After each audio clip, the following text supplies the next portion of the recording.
the learner. Welcome back. You're here because you want to get smarter, faster, to find knowledge that actually shifts how you think. And that's exactly what we're aiming for today. This deep dive is all about uncovering mental models you can't unsee. Right. Those frameworks that once you get them, they just click. They change the game. Precisely. We've looked at a bunch of sources covering everything from, personal philosophy and high performance to making money and building a legacy. Our mission, to pull out the most powerful mental models from all that stuff models you can use, like right away, and that stick with you. And the cool thing is how these ideas, even from different areas, connect. We're hoping for some real aha moments for you today. Definitely. We've got 5 key models lined up, ready to jump in. Let's do it. First up, the Iceberg model. Okay, the Iceberg model. So the basic idea is what you see isn't always what you get. Yeah. Exactly. It's that classic image, isn't it? Only about 10% of the iceberg is visible above the water. And the other 90%, that's the massive part hidden underneath. Right. And that's the analogy for, almost anything complex. People, systems, situations. So with people, you see their actions, maybe their words. That's the 10%. But underneath, that's where you find their beliefs, their fears, their motivations, the real drivers, things you don't immediately see. And for systems, it could be unspoken rules, underlying structures, that kind of thing. You got it.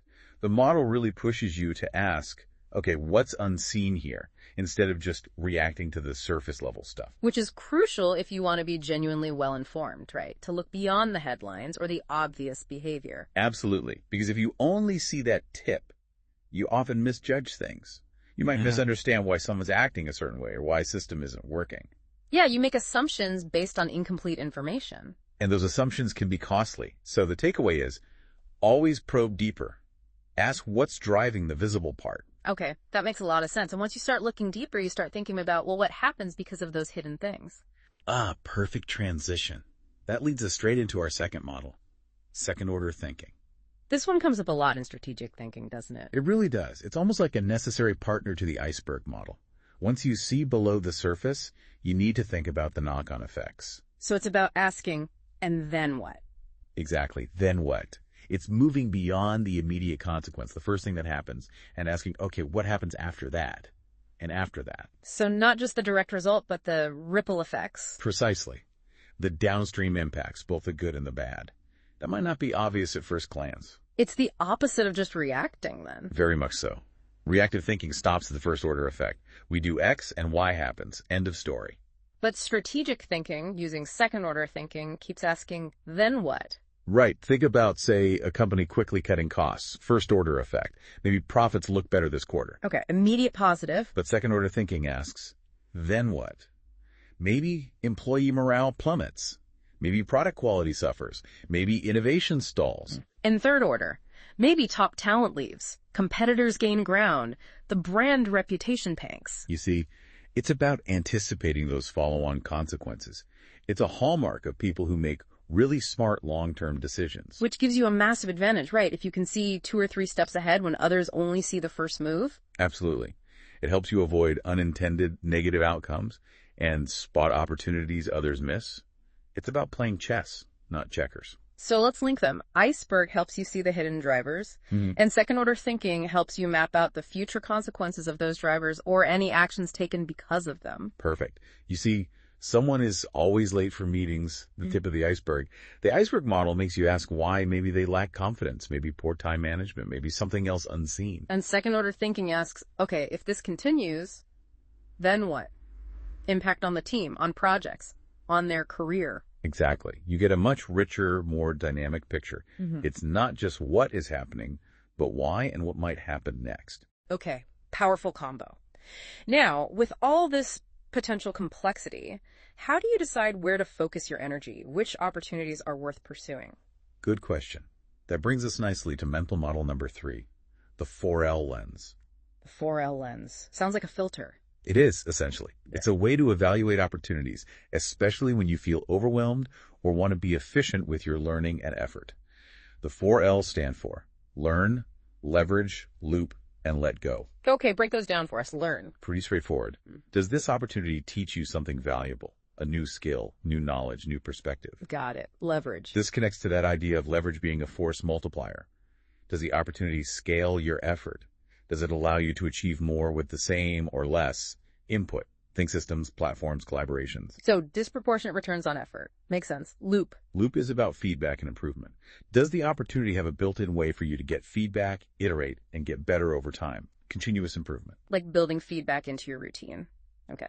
And the last one, let go. This one's interesting. Does pursuing this opportunity help you, or even require you to, let go of something else? Something that's no longer serving you? Maybe an old commitment, a limiting belief, a task you can delegate. Huh. So it's not just about what you gain, but also what you shed. Exactly. It's about making space. The idea is that the best opportunities often tick several of these boxes. Maybe it offers huge learning and leverage. Or maybe it forces you to let go of something, creating a positive loop. It helps you be more intentional, doesn't it? Rather than just chasing every shiny object. Precisely. It's a practical tool for strategic focus. Helps you align your actions with what really matters for your growth. Which ties into personal motivation, I guess. How do we sustain the effort needed for these opportunities? This great point. That leads us to our fourth model, identity-based goals. Okay, identity-based goals. This sounds different from just setting regular goals. It is, subtly but profoundly. Most of us set outcome goals, right? I want to lose 10 pounds. I want to finish this project. Yeah, focused on the result. Identity-based goals shift the focus to the person you want to be. Instead of I want to write a novel, it's I am a writer. Instead of I want to run a marathon, it's I am a runner. Ah, so you're focusing on the identity, not just the achievement. Exactly. And the power in that shift is huge. Because when you see yourself as that kind of person, the actions become congruent with your identity. It becomes less about forcing yourself with willpower. Right. And more about simply acting in alignment with who you believe you are. If you are a healthy person, making healthy choices feels more natural, less like a chore. It taps into that idea that your default mode matters more than your peak performance moments. Consistency comes more easily. Precisely. It builds a stronger, more sustainable foundation for action. Because the motivation comes from within, from your sense of self. So how does this connect back to, say, the 4L lens? Well, if you cultivate an identity as, say, a lifelong learner, you'll naturally be drawn to opportunities that score high on the learn dimension of the 4L lens. It feels right. Or if you identify as focused and impactful, the let go aspect becomes easier because you shed things that don't fit that identity. Exactly. Your identity shapes your choices and priorities. Yeah. The models start weaving together. Okay, this is really building a picture. We've looked inward at identity, outward at opportunities. What about navigating interactions and creating value in the world? Perfect place to land for our final model. This one's crucial for understanding success in almost any field. Value, perception x trust. Value equals perception times trust. Okay, an equation. A fundamental one. It basically says that the value you create or possess isn't just about the objective quality of your work or skills. It's determined by how others perceive that value, multiplied by how much they trust you.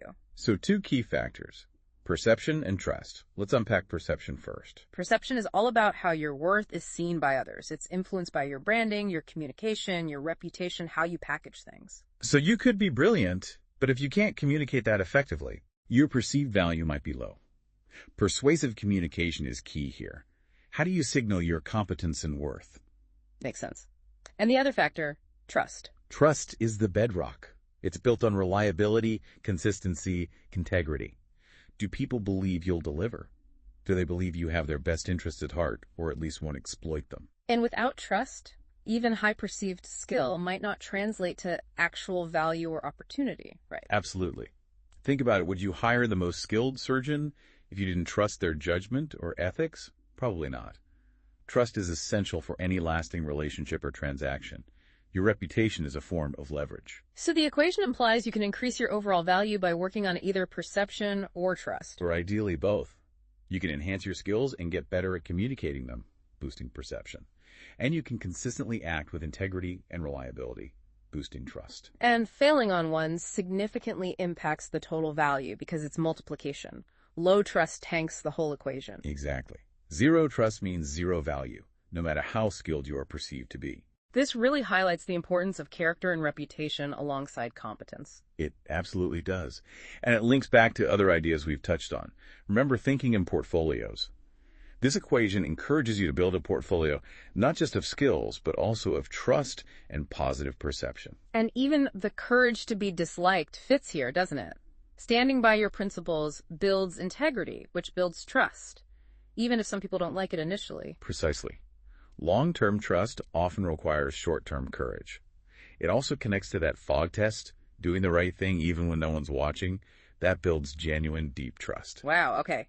These 5 models really do seem interconnected. They absolutely are. You start seeing the world through these lenses and things look different. Just to quickly recap. We had the iceberg model looking beneath the surface. Second-order thinking considering the consequences of consequences. The 4L lens filtering opportunities through learn, leverage, loop, and let go. Identity-based goals, rooting achievement in who you become. And finally, value, perception x trust, understanding how worth is truly built. Taken together, they provide a powerful toolkit for navigating complexity, making better decisions, and hopefully achieving more of what you want. They really are mental models you can't easily unsee once you grasp them.